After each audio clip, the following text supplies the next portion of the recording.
নিজের ভাই বোন, নিজের পরিবার, নিজের কষ্টে অর্জিত সম্পদ, ওই ব্যবসা যেটা হারানোর ভয় থাকে, ওই বিল্ডিং যেটা সে ভালোবাসে, এগুলার চেয়ে আহাব্বা ইলাইকুম মিনাল্লাহি ওয়া রাসূলিহি ওয়া জিহাদিন ফি সাবিলিহি, আমি আল্লাহ এবং আপনি রাসূল এবং আল্লাহর দ্বীন কায়েমে জিহাদ, এই তিনটা জায়গাকে যদি প্রাধান্য দিতে না পারে, নিজের উপরে, নিজের মা বাবার উপরে, নিজের পরিবারের উপরে, নিজের সন্তান সন্ততির উপরে, নিজের কষ্টে অর্জিত সম্পদ, নিজের ব্যবসা, নিজের বাড়ি বাংলোর চেয়েও যদি আল্লাহ, হাবিবুল্লাহ, জিহাদ ফি সাবিলিল্লাহকে প্রাধান্য দিতে না পারে, আল্লাহ বলে ফাতারাব্বাসু হাত্তা ইয়াতি আল্লাহ বিআমরিন, হাবিব বিআমরিহি, হাবিব তাদেরকে বলেন ও চিরে গজব আসবে, এই গজব নেওয়ার জন্য তারা যেন অপেক্ষা করে।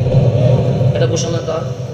তাহলে নবীকে ভালোবাসতে হবে নিজের মা বাবার চেয়ে বেশি, নবীকে ভালোবাসতে হবে নিজের সন্তানের চেয়ে বেশি, নবীকে ভালোবাসতে হবে নিজের স্ত্রীর চেয়ে বেশি, নবীকে ভালোবাসতে হবে নিজের আত্মীয় স্বজনের চেয়ে বেশি, নিজেকে ভালোবাসতে, নবীকে ভালোবাসতে হবে নিজের কষ্টে অর্জিত সম্পদের চেয়ে বেশি, নবীকে ভালোবাসতে হবে যেই ব্যবসা হারানোর ভয়ে রাত্রে ঘুমাইতে পারি না সেই ব্যবসার চেয়ে বেশি, নবীকে ভালোবাসতে হবে যেই ঘরের উপর আমি রাজি হয়েছি, যে বিল্ডিং আমার স্বপ্নের, ওই স্বপ্নের বিল্ডিং এর চেয়েও বেশি। আল্লাহ বলে এটা যদি বেশি না হয়, ফাতারাব্বাসু হাত্তা ইয়াতি আল্লাহু বিআমরিহি, হাবিব তাদেরকে বলেন তারা যেন একটু ওয়েট করে, অপেক্ষা করে, যেন আল্লাহর বিষয়, আল্লাহর ফয়সালা অচিরেই চলে আসে। গজবের জন্য অপেক্ষা করতে বলেন। আজকে নবীর ভালোবাসা 2 নম্বরে চলে গেছে বলে গজব আসা শুরু হয়েছে।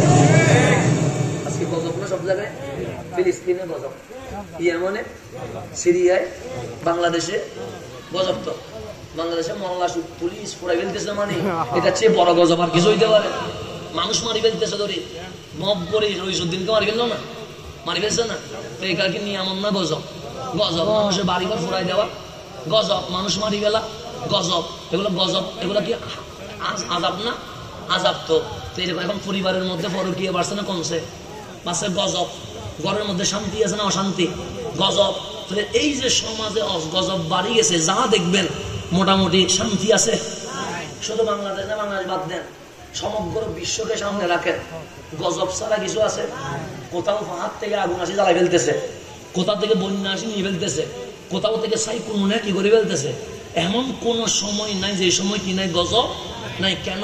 এখন আমরা মুসলমান বক্তারে রাখছি 1 নম্বরে, নবীরে রাখছি 3 নম্বরে। সেজন্য বক্তার বিরুদ্ধে বললে মামলা করে দেয়। কি করে দেয়? বক্তার বিরুদ্ধে বললে বাংলাদেশে কি করে দেয়, কিন্তু নবীর বিরুদ্ধে প্রতিদিন বলে কোনোদিন মামলা করে? আর নবী কয় নম্বরে চলে গেছে? 3 নম্বরে। এখন আমার বক্তা 1 নম্বরে, আমার স্কলার 1 নম্বরে, উনি আমার শাইখ, উনি কয় নম্বরে? 1 নম্বরে। নবী চলে গেছে কয় নম্বরে? 3 নম্বরে। আল্লাহ বলেন নবীরে 3 নম্বরে রাখি, তোর দাড়ি টুপি দিয়ে কি হবে? নবীরে 3 নম্বরে রাখি, তুই লিল্লাহি তাকবীর দিয়ে কি হবে? নবীরে 3 নম্বরে রাখি, ইসলাম কায়েম করব বললে কি হবে? তুই তো মুমিন হতে পারিস নাই, তোর জন্য গজব অপেক্ষা করতেছে। আজকে দুনিয়াতে যত গজব সবগুলো কিসের কারণে? নবী কয় নম্বরে? যেদিন বক্তারে 3 নম্বরে দিয়া নবীরে কয় নম্বর রাখবেন?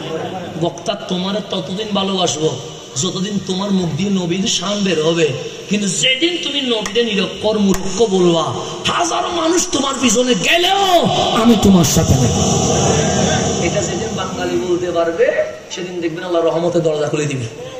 আর যতদিন নবীরে 3 নম্বর রাখি, ওইটার পিছনে দূরবে, ততদিন দেখবেন আল্লাহর গজব ছাড়া এ বাংলাদেশ কখনো শান্তি হবে না। শান্তি হবে না, আপনি যা করেন শান্তি হবে না। কারণ নবী নেই তো। নবী পাওয়া যায় কাদের কাছে? যারা তরিকত মানে তাদের কাছে। কাদরি যারা আছে ওরা দর্শই পড়ে না, মাইসভান্ডারি যারা আছে ওরা দর্শই পড়ে না, চিস্তি যারা আছে ওরা দর্শই পড়ে না, নকশবন্দি, সরওয়ার্দি, মুজাদ্দিদি যারা আছে ওরা দর্শই পড়ে না। তাহলে যারা তরিকত মানে তাদের কাছে নবী আছে। আর তরিকত থেকে যারা উল্টাই গেছে তাদের কাছে নবী আছে নাই। কতক্ষণ মিলাদুন নবী বন্ধ করতে বসে থাকে, কতক্ষণ মেরাজুন নবী বন্ধ করতে বসে থাকে। এখন আর নারায়ে তাকবীর দেয় না। কেন? নারায়ে তাকবীর দিলে ভুলে নারায়ে রাসাত কি হয়ে যায়, বাইরে হয়ে যায়। সেজন্য বলছে এখন লিল্লাহি তাকবীর দিব, যে নারে তাকবীর দিব না, কারণ একজন যদি নারে তাকবীর দেয় পিছন থেকে আজ আমার নারে রাসাত দিয়ে দিবে। দেখেন কতটুকু নবীরে ওরা কতটুকু ঘৃণা করে, দেখেন নবীরে কতটুকু তারা ঘৃণা করে। সেজন্য নারে তাকবীরটা কি করে দিয়েছে, চেঞ্জ করে দিয়েছে। লিল্লাহি তাকবীর দাও, যেন ভুলে ও নারে তাকবীর কি নারে রাসাত কিনা হয়, বেন না হয়। কতটুকু নবীর প্রতি তাদের বিদ্বেষ, খেয়াল করে দেখেন। আল্লাহ যেন আমাদেরকে বোঝার তৌফিক নসিব করে।